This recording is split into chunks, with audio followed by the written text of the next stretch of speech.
G'day, this is Captainoob, and this is a heavy select shotgun. This is a highly customizable standalone heavy weapon with custom sounds and animations. Custom animations for priming this after every shot and reloading this giant cylinder of industrial-sized shotgun shells there. This thing is going to pack a punch. We're doing 215 with the standard receiver.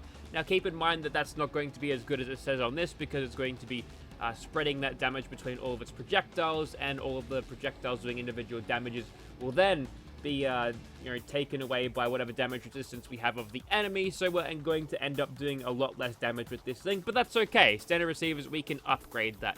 So let's go ahead and see what we've got. We've got a retuned one for better critical shot damage. The light frame receiver brings this down from 17 weight to 8.5, which is a massive weight reduction there. So that actually makes the lighter weight receiver worth thinking about, especially if you're playing survival with a lower strength character. Although for a heavy weapons user, that's probably not too much of a problem for you. Got a heavy frame receiver. It also penalizes your aim, but improves your damage, improved superior, tuned superior, perfected receiver, which gives us 376 damage. Very, very nice. Obviously, there's a bit of a weight penalty to that, but that's okay. We're playing as a very strong character, so she'll be fine. We've got an extended barrel here and a longer barrel, which will give us a better range and accuracy, and also reduce the spread a little bit, making this thing more viable at range, which is always nice to have for a scatter shot weapon, because generally barrel lengths in this game don't matter. You can take this thing around in close quarters exactly the same as you would with the short barrel. There's no real spatial difference between this thing and this thing, depending on your playstyle or where you're currently at, so that's okay. We've got the industrial buckshot here, which we've got 40 shells for that, which is helpful. We've got the knives, which it fires 3 knives packed into a single shell. Now that also increases the damage and means the damage will only be split between 3 projectiles, so pretty much always go for that. But you're going to have to give yourself knives on the thing. So, you'll have to pay attention to where you actually grab this, and once you grab it, you'll actually have access to where these things... You'll actually have access to the chemistry station thing where you can make the ammunition for this, but you can have railway spikes in this. It's firing several, packed into a single shell, increases the damage yet again, but it's probably going to be more than 3. And then you've got slugs for that giant big slug the size of that. That'll be only one projectile there, so you're getting the 490 damage with all of that. So, if it's hit scan, then that might actually be the way to go for longer range, but we'll probably go and try all of these, I reckon, and we'll see how we go. We'll leave this on industrial buckshot for now. We've got a legendary effect here if we want, and we've also got some paint jobs. You can have standard, Brotherhood, clean, Institute, Minuteman, or Railroad. No Commonwealth gunners, unfortunately. You'll notice how it's got the little emblem on the top there. You'll be able to see that a lot easier in first person with this thing. Let's make this one clean. Why not? Righto, let's begin, shall we? Okay, to get this thing, you need to go to Salgus Ironworks. Map reference is here. There's a couple of other things. Vault 111 is over there, so go for a walk if you want to find this. Out of the way, Forge. I've got an explosive combat shotgun.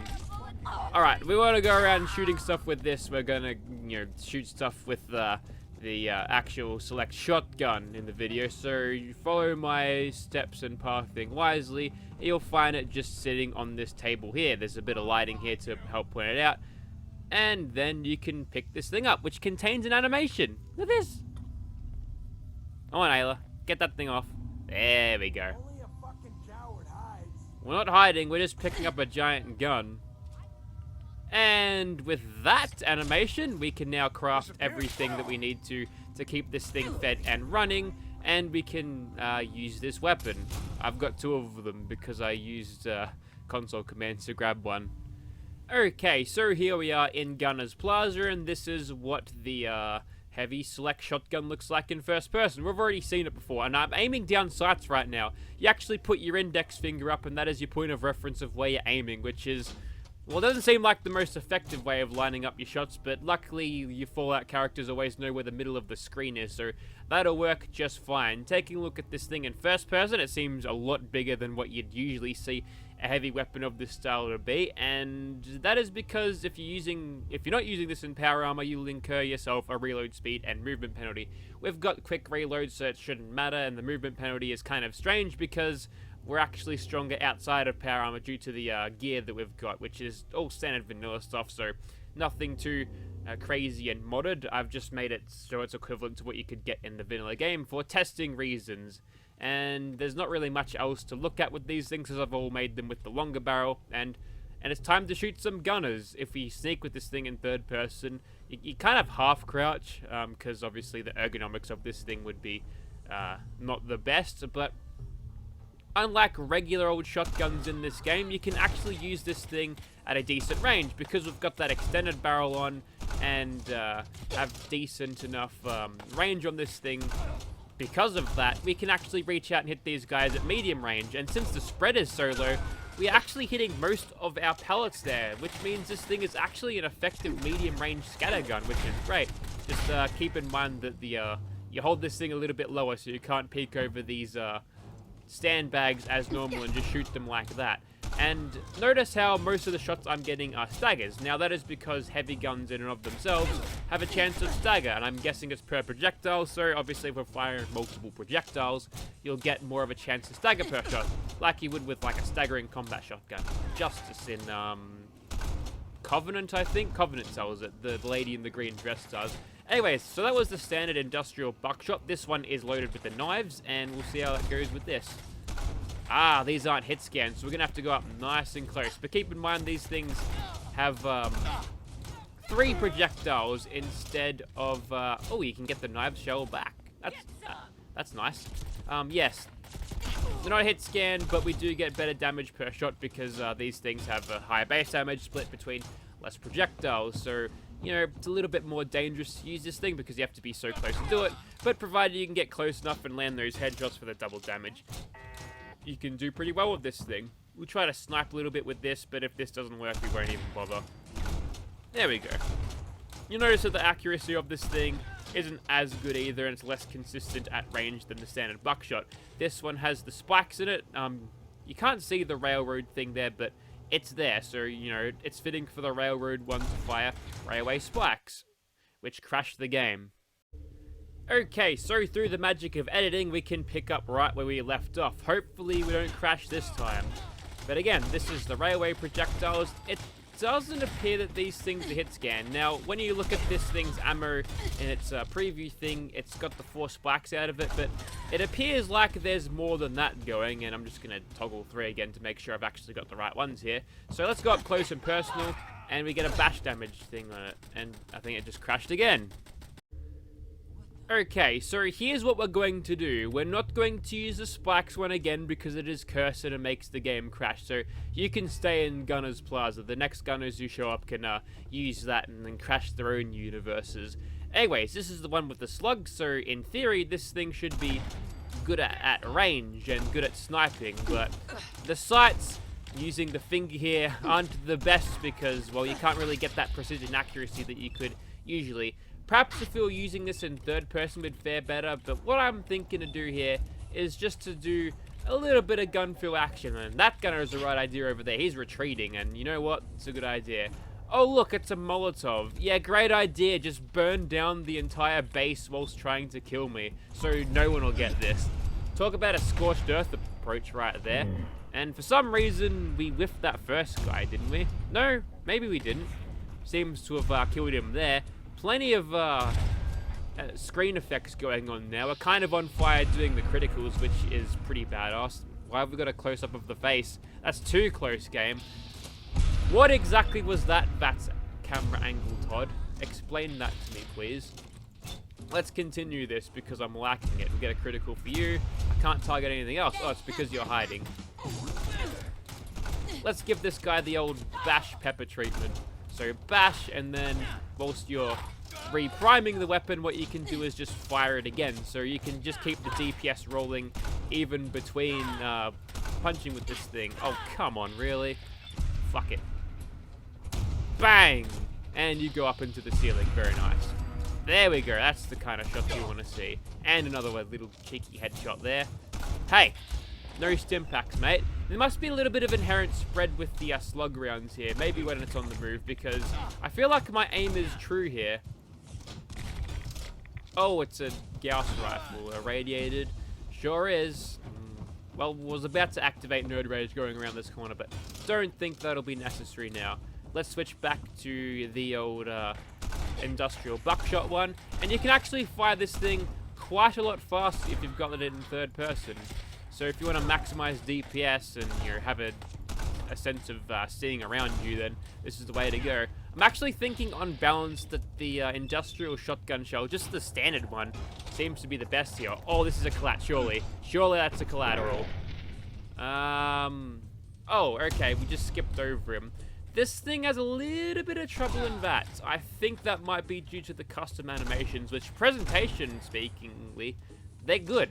They're really, really good, but yeah, this thing's not as consistent in VATs as vanilla weapons, so maybe that thing will have to be looked at.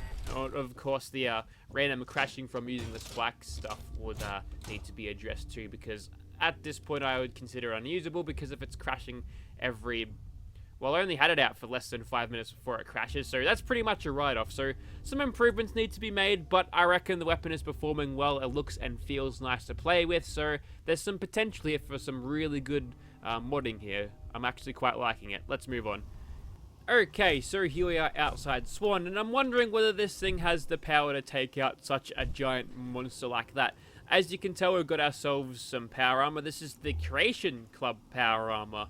Now, everyone hated the Creation Club when I first came out, but I got to thinking about it last weekend whilst I was streaming Fallout 4, because I recently bought that XO2 power armor because, for Tammy, right? Because she's like supposed to be ex-Enclave, and okay, this is taking a while for you. Getting a critical, my man. Kablam! There we go. And sure, you pay like what, $4, $5, $6, $7 for it. But you get the power armor, little quests to go with it, all of these paints. So generally new content here. But I'm looking at the stuff that they sell on Fallout 4's Atom Store, Fallout 76's Atom Store, sorry. And you pay $18 for a goddamn power armor paint, just one, the Blackbird one. I'm thinking that as an example. Like, what? Like, they hated the Creation Club when it comes out. Why aren't people getting up in arms about the overpricedness on the Atom Store? People, like, they're giving Bethesda a free pass for that. Okay, looks like the stagger might save us here, and you can reload it, Ayla. There you go. That was a quick reload right there. Rechambering speed doesn't seem any faster, but that faster reload might have been because this thing was just using in VATs, and yes, you're not going to do too much to me today because I'm in power armor, mate, so I wouldn't even bother. What I'll do is I'll just keep hitting him in VATs because that seems to be the best effective measure to get a whole lot of damage, so we'll keep on going with that. But yeah, I remember everyone being so pissed off when paid mods were coming around, but now Bethesda is selling much less content to us for much more. I get that the context is different here because there was plenty of other mods that were on Fallout 4 that already did what the Creation Club did, right? So it was just there's free alternatives to it. But I like some of the Bethesda quality stuff that comes out of the Creation Club, and a lot of it did return for 76. This Hellfire power armor suit did. It was just painted red with flames on it because of nuclear winter, which I'm told was like made free that one time, because I don't know, once everyone's special then no one will be, because Syndrome movie quote from The Incredibles, something like that. Honestly, this fight is dragging on a little bit now, and I'm just kind of doing the same thing. I mean, I could run power armor for most of my spotlights, but I'm just tanking this. There's no tension, so it's a little bit of, yes, you can reload it. Don't forget to do that. It's not the most interesting thing, because I can just sit here and tank it all day. If I jumped out of the power armor, sure, I'd take a whole lot more damage, but I'd probably die and it would just be a pain in the ass. What I could do is jump out and get in a Nerd Rage and see what kind of damage I can do then, because I'll have Destroyer of Acadia open as well, I believe, because I didn't activate Nerd Rage last time. We're at 50% now. He's supposed to be doing a lot more damage. That's 40. 30. We are getting a decent stagger on this guy. There we go. And now we're in Nerd Rage. There it is. We've got one critical to go, and then we'll just smash him in the face with whatever we've got now. Oh yeah, really rolling in that damage now. Go for another critical. Just take your time, Ayla. You know, it's not a life or death situation at all. Maybe I should have turned the headlights on, the little beams on the front of the thing.